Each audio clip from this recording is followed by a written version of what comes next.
Antidepressants are more popular than ever in this country, virtually ubiquitous. According to a CDC report last year, about 1 in 8 Americans reported recent antidepressant use. And yet, the nation's suicide rate has surged, and the country doesn't seem to be that much happier than countries that have far fewer drugs in circulation. That raises the question, are we thinking about depression in the wrong way?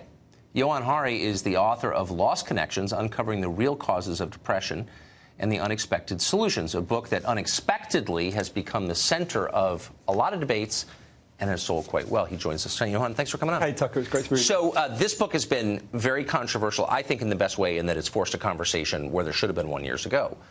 But just summarize for us, if you could, crisply, what is the case that you're making about antidepressants? Yeah, so most of the book is not about antidepressants. It's about why we're in such pain in the first place. And I think that everyone watching this show knows that they have natural physical needs, right?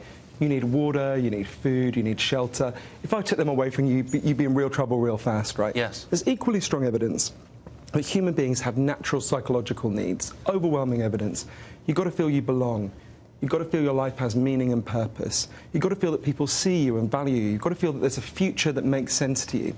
And our culture's good at lots of things, but there's very strong evidence we've been getting less and less good at meeting people's deep, underlying psychological needs. And that is one of the key drivers of this depression and anxiety crisis.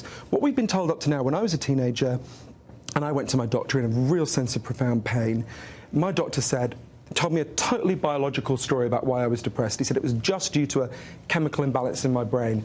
And, you know, I drugged myself for 13 years. I remained depressed. There are other people who take antidepressants who do experience benefit. But one of the things that was so striking to me when I traveled all over the world, interviewed the leading experts in the world about what really causes depression and anxiety and what really solves them, is that overwhelmingly it's due to responses. It's a response to key factors in how we're living today. I learned there's scientific evidence. I'm just laughing because it seems so obvious. Yeah. Why have we been telling ourselves that it's some mysterious chemical imbalance? Those do exist, of course. But for the overwhelming majority, maybe it has to do with the way that we're living is making us unhappy. If you're depressed and anxious, you're not crazy, you're not a machine with broken parts, you're a human being with unmet needs. So that can sound a bit strange in the abstract, so I'll give you a very obvious example that connects people immediately.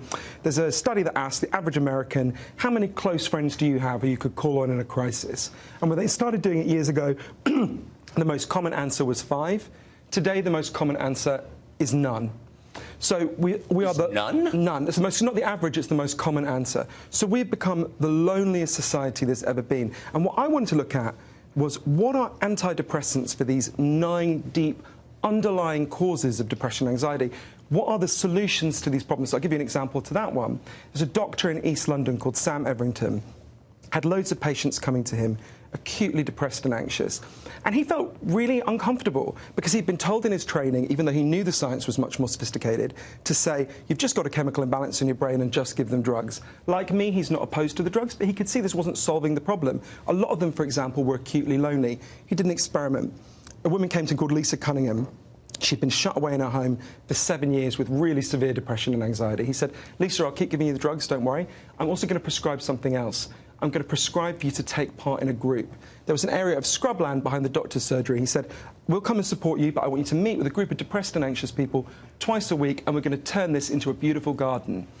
They met over weeks and months. As Lisa put it to me, as the garden began to bloom, we began to bloom. A study of a very similar program found it's more than twice as effective as chemical antidepressants. What I learned all over the world is there are people who are trying antidepressants that are about dealing with the deep social and psychological reasons why we feel so terrible in the first place. So the deeper and they're much more effective. Everything you said is so obvious and true, comports so completely with our experience as people, and we're out of time, but maybe you can come back and explain why we vest so much unwarranted faith in psychiatrists.